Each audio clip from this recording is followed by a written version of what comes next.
സുഖല്ലേ? ബായി കാശും കാറിന്റെ താക്കോല് ഏൽപ്പിക്കാൻ പറഞ്ഞു. ബായി ലോഡ് അയക്കുന്ന എന്തോ കാര്യത്തിന് ബോംബെ പോയിരിക്കുക. വരാൻ കുറച്ചു ദിവസം കഴിയും. നേരെ വീട്ടിലേക്കായിരിക്കും അല്ലേ? എല്ലാരും ഒന്ന് കാണണം.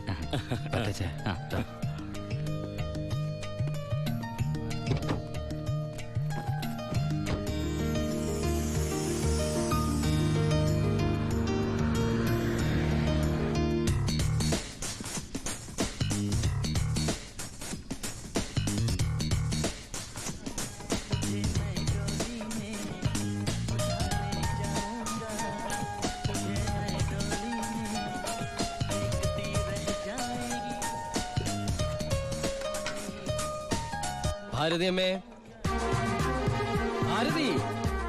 ഉണ്ണി,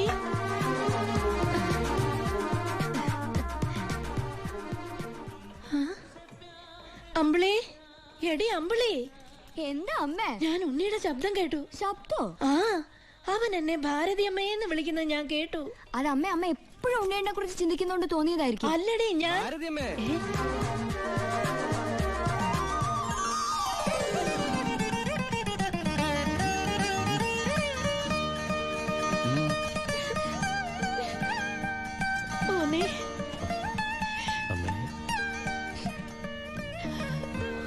ഉണ്ണി,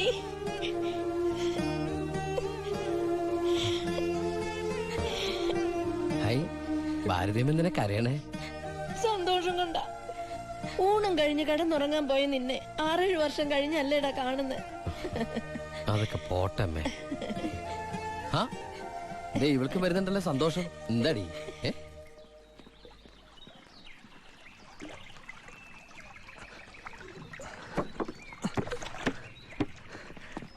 ഉണ്ണിയേട്ട വന്നു. ഓർക്കാപ്പുറത്തല്ല അമ്മ ലീവ് കിട്ടിയത്. അതുകൊണ്ട് ഒരുപാടൊന്നും വാങ്ങാൻ പറ്റിയില്ല. അമ്മയ്ക്ക് ഷുഗറും പ്രഷറും നോക്കാൻ, പിന്നെ നിനക്ക് മിഠായി, ഓഡിയോ CD. എടാ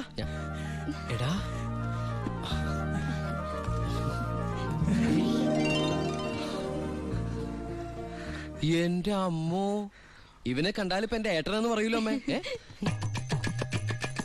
ഇത് പഴയ അളവാ, നിനക്ക് പാകാവൂന്നറിയില്ല.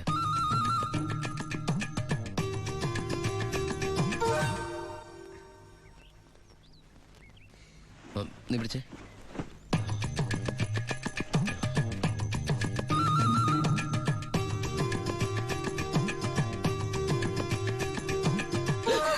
എന്താ? ചുമ്മാ ഒന്നുമില്ല. നീ എന്റെ ഷോൾഡേഴ്സ് നോക്കി. ഏട്ടാ, ഇത് ജീൻസ് അല്ലേ? ഓ, ജീൻസ് ആണോ? എന്നാ വേസ്റ്റ് നോക്കിയോ.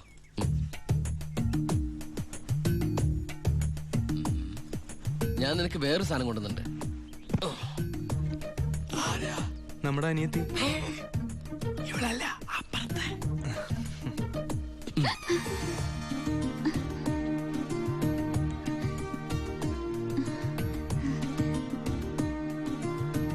ആരാ? ഏയ്, നിക്കവിടെ. നീ ഏതാ? നീ എവിടത്തെയാ? ചെവി കേട്ടൂടെ? സംസാരിക്കില്ലേ?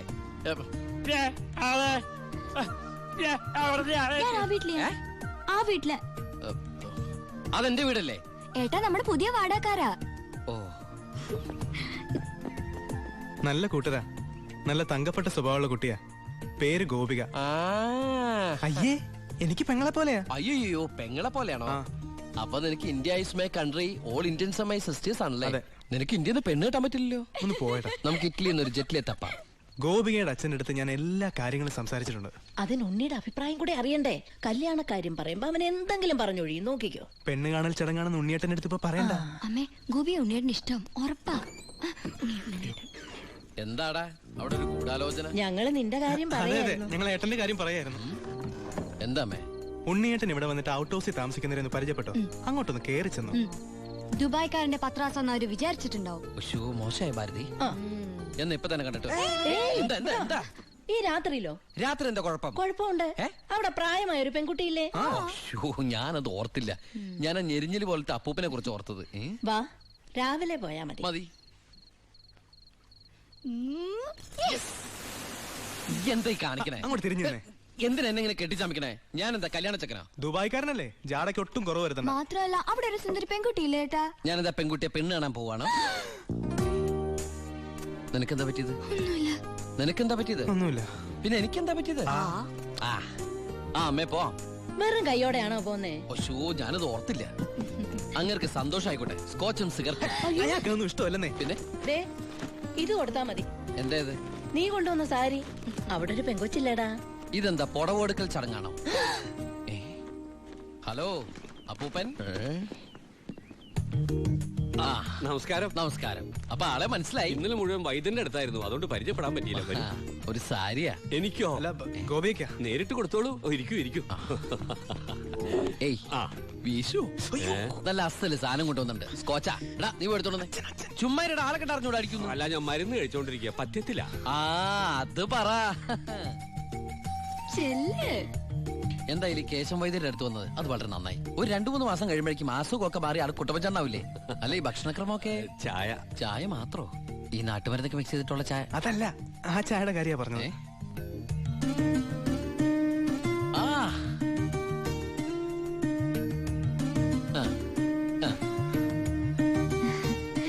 ഒറ്റ മോളല്ലേ? അതെ. കെട്ടിച്ചതാണോ? അല്ല കെട്ടിച്ചില്ലേ നമുക്ക് ആലോചിക്കാന്ന്. എന്തായാലും കുട്ടികളെ ഇങ്ങനെ പുര നിറച്ച് നിർത്തരുത്, എനിക്കിഷ്ടല്ല. ആ ഇങ്ങോട്ട് വന്നേടി മോളെ. അതങ്ങോട്ട് വെച്ചേ, എന്നിട്ട് അങ്ങോട്ട് പിടിച്ചേ. സാരിയാ. ചെറുക്കിനെ നമുക്ക് ഈ നാട്ടിൽ തന്നെ നോക്കിയാലോ? ഹൈ നാണായോ? സർക്കാർ ഉദ്യോഗസ്ഥൻ വേണോ ബിസിനസ്സുകാരൻ വേണോ? ഹൈ ഞാൻ തപ്പിയെടുക്കാന്ന്. ചിക്കിളി എന്ത് കൊടുക്കും? എനിക്കൊരു കാര്യം സംസാരിക്കാൻ. വലിയ വലിയ ആൾക്കാർ സംസാരിക്കുമ്പോൾ അത്യാവശ്യ കാര്യം. ഇവന്റെ സ്കോച്ചും കൊടുത്തു വിടാട്ടോ. ചികിത്സ തീരുമ്പോ ആളുണ്ടാവണമെങ്കിൽ താങ്ങാലോ. പക്ഷെ എന്താണത്? സ്കൂളിലേക്ക് കുട്ടികളെ കൊണ്ടുപോകണോ? എന്തായടാ? എന്റെ അമ്മ ഏട്ടനെ കൊണ്ട് ഞാൻ തോറ്റു. അവിടെ ചെന്നിരുന്ന് ചോദിക്കാ ഈ പെണ്ണിനെ കെട്ടിച്ചതാണോന്ന്. അയ്യോ കുഴപ്പമായോ? അവളുടെ ജീവിതത്തിൽ എന്തെങ്കിലും tragedies? I mean divorce, widow, something like that? Any flash back? ഒരു ഫ്ലാഷ് ബാക്കും ഇല്ല. പിന്നെന്താ? മോനേടാ, ആ വീട്ടുകാരെ നിനക്ക് ഇഷ്ടായോ? പറയാതിരിക്കാൻ പറ്റില്ലമ്മേ, നല്ല തറവാടികളാ. സാധാരണ ഞങ്ങൾ ദുബായ്ക്കാരോട് ചോദിക്കുന്ന സ്ഥിരം ചോദ്യം ചോദിച്ചില്ല, എന്ത് ചോദ്യം? എപ്പോഴാ തിരിച്ചു പോണേന്ന്. ആ പെണ്ണെങ്ങനെയുണ്ട്? നിന്നെ പോലെ അല്ല, നല്ല അടക്കം ഒതുക്കമുള്ള കുട്ടിയാ. കാണാനോ? കാണാനും കൊള്ളാം, മിടിക്കുക, നല്ല സുന്ദര കുട്ടിയാ. അപ്പൊ ഏട്ടൻ ആ പെണ്ണിനെ പിടിച്ചേ. അയ്യോ ഞാൻ പിടിച്ചിട്ടൊന്നുമില്ല, ഞാൻ തൊട്ടിട്ട് കൂടിയില്ല. എന്റെ അമ്മേ എടാ മഹാഭാവം പറയരുത് കേട്ടോ. ഞങ്ങളെ ഏട്ടനെ പെണ്ണ് കാണിക്കാൻ കൊണ്ടുപോയതാ. എടീ. അയ്യേ. അപ്പൊ അമ്മേ ഇപ്പൊ കഴിഞ്ഞ എന്റെ പെണ്ണാണല്ല. ഒശോ ഞാൻ ആ അമ്മായിപ്പനെ അമ്മേ ഇനി പിടിച്ച പിടിയലങ്ങ് കെട്ടിച്ചു വിട്ടോട്ടാ. അമ്മേ ഇനി നീ ഒന്നും പറയണ്ട. ഈ കല്യാണം ഞാൻ ഉടനെ നടത്താം.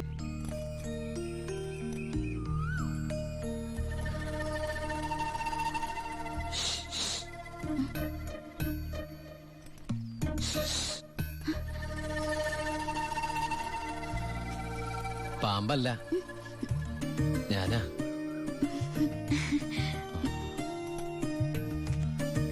കുട്ടി ഞെട്ടിയോ? ശബ്ദം കേട്ടപ്പോ ഞാൻ വിചാരിച്ചു പാമ്പാണെന്ന്. അല്ല അത് ഒരു കാര്യം പറഞ്ഞോട്ടെ. ആരെങ്കിലും കണ്ടാലെന്താ? കല്യാണത്തിന് മുമ്പ് ഇങ്ങനെയൊന്നും പാടില്ല. എനിക്ക് കല്യാണത്തിന് മുമ്പേ ഇങ്ങനെയൊക്കെ പാടൂ. കുട്ടി എന്റെ കഥയൊന്ന് കേക്കണം. കഥയൊക്കെ എഴുതുവോ? എന്നിട്ട് വല്ല വാരികയിലും പ്രസിദ്ധീകരിച്ചോ? ആ കഥയല്ല, ഇതെന്റെ ജീവിത കഥയാ.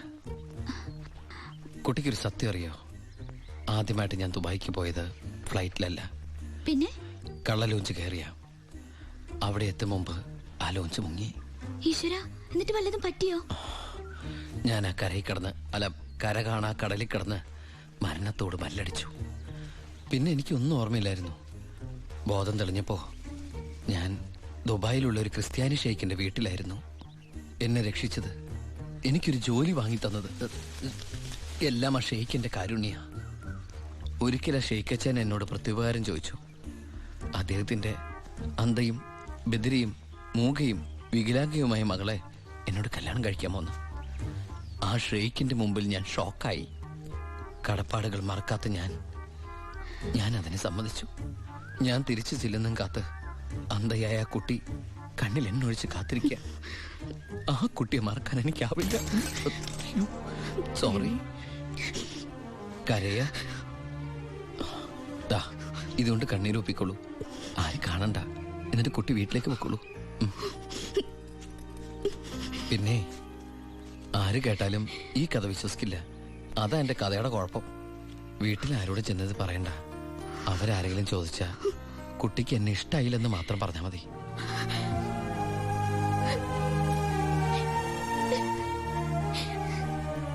എന്റെ സർപ്പത്തമാരെ, അറിയാലോ എന്റെ അവസ്ഥ. ഈ പാവം കുട്ടിയെ ചതിക്കാൻ എനിക്കാവില്ല.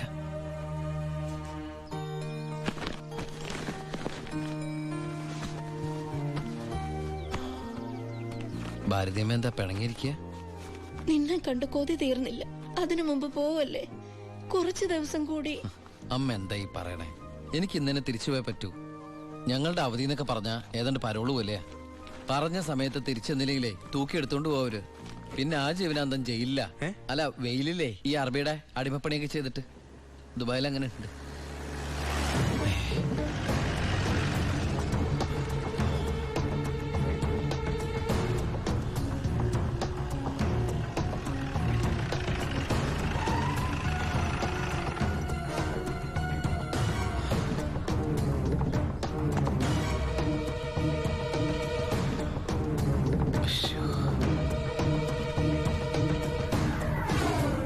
ഏട്ടനെന്താ പതുങ്ങി നോക്കുന്നത്? പോലീസ്. അയാൾ ആ ഗോപികയുടെ അടുത്ത ബന്ധുവാ. ഈശ്വര, എങ്ങനെ ഒരു ബന്ധം ഓർക്കുണ്ടായിരുന്നു? അതെന്താ ഉണ്ടായാല്? അല്ല, ഒരു വല്ലാത്ത വൃത്തികെട്ട രൂപമല്ലേ. അമ്മങ്ങോട്ട് മാറിക്കാ, പെട്ടി ഒന്ന് പെട്ടെന്ന് പൊടിക്കോട്ടെ. ഇത്രയും വലിയ തറവാട്ടിന്ന് ഇത്രയും നല്ല ചെറുക്കന്റെ ആലോചന, അതും ദുബായിക്കാരന്റെ. വല്യേട്ടൻ ഫോൺ ചെയ്ത് പറഞ്ഞപ്പോ നിന്റെ ഭാഗ്യായിട്ടാ ഞാൻ കരുതിയത്. എന്നിട്ടിപ്പോ നിന്റെ ഭാഗത്ത് നിന്ന് കല്യാണം വേണ്ടാന്ന് പറയാൻ എന്താ കാരണം? ഇനി നിനക്ക് ആരോടെങ്കിലും പ്രേമം പറ്റുകൊണ്ടോടി? പിന്നെന്താ പ്രശ്നം? വല്യേട്ടന് എന്തെങ്കിലും സംഭവിച്ച പിന്നെ നിനക്ക് ആരാ ഉള്ളത്? നീ എതിരൊന്നും പറയണ്ട, ഇത് നിന്റെ ഭാഗ്യമായിട്ട് കരുതിയാ മതി.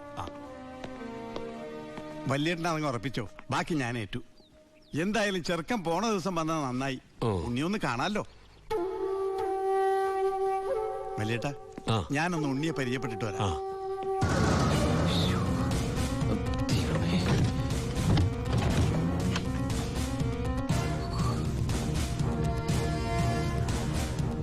ഏട്ടാ, എല്ലാം എടുത്തിട്ടുണ്ടോ? ഒന്നും മറന്നില്ലല്ലോ? ഒന്നും മറന്നിട്ടില്ല. നീ ഒരു കാര്യം ചെയ്യ്, പെട്ടെന്ന് ഈ സ്ഥലം എടുത്ത് ഇതുവഴി വണ്ടി കയറിക്കോ. ഓളെ എല്ലാം ഓക്കെ അല്ലേ? അമ്മേ, സമയമായമ്മേ. അമ്മ ഞാൻ ഇറങ്ങാട്ടോ. എന്തേത്? ഇത്തിരി അച്ചാറും പലഹാരങ്ങളും. എന്റെ അമ്മ, ഈ സാധനങ്ങളൊന്നും അങ്ങോട്ട് കൊണ്ടാൻ പറ്റില്ല. അവിടുന്ന് തരുന്ന ഫുഡല്ലേ കഴിക്കാൻ പറ്റുള്ളൂ. ഭയങ്കര സ്ട്രിക്റ്റ് അല്ലേ?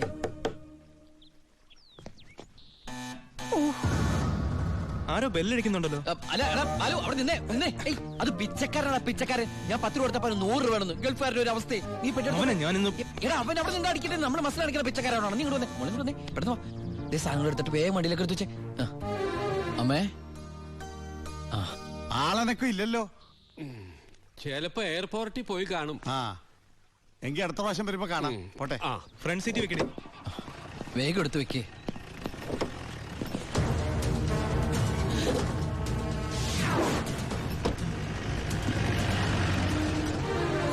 അയാള് പോയി.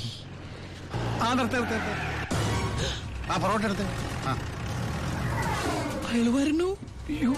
എന്താ എന്തൊരു ചൂടാണത്, ഭയങ്കര ചൂട്. ഞാൻ ഒന്നുകൂടി കുളിച്ചിട്ട് വരട്ടെ. നാട്ടുവെള്ളത്തിൽ ഒന്ന് കുളിക്കണമെങ്കിൽ എത്ര നാൾ കഴിയണം? ദുബായ് കിട്ടുന്ന വെള്ളം ഉണ്ടോടാ? ഡീസൽ അല്ലേ, ഡീസൽ.